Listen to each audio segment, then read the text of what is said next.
মারবেন না।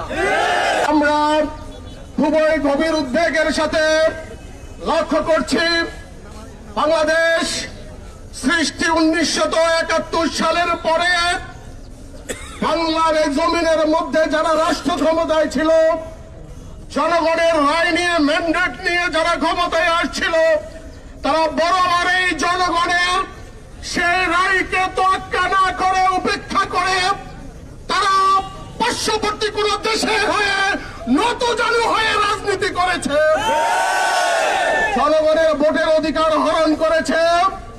বিগত আওয়ামী ফ্যাসিস্ট আমলে আমরা লক্ষ্য করেছি জনগণের রায় তাদের লাগেনি, তাদের ভোট লাগেনি, ভোটবিহীন তারা চালিয়েছে।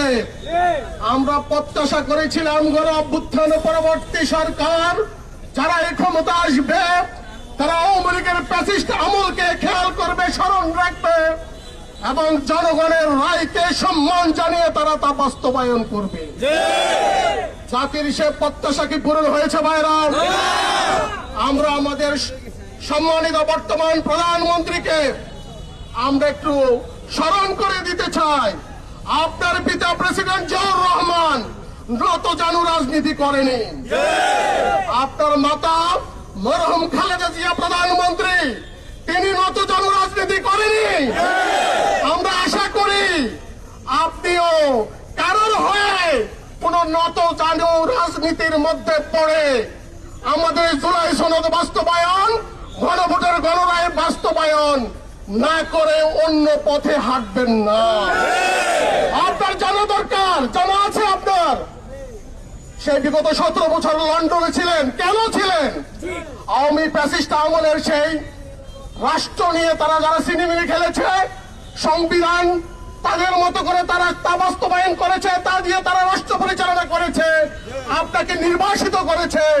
অতএব কারণে আমরা আপনাকে আহ্বান করছি, নিজের পায়ে নিজে কুড়াল মারবেন না, দয়া করে জনগণের রায় অবিলম্বে বাস্তবায়ন করো।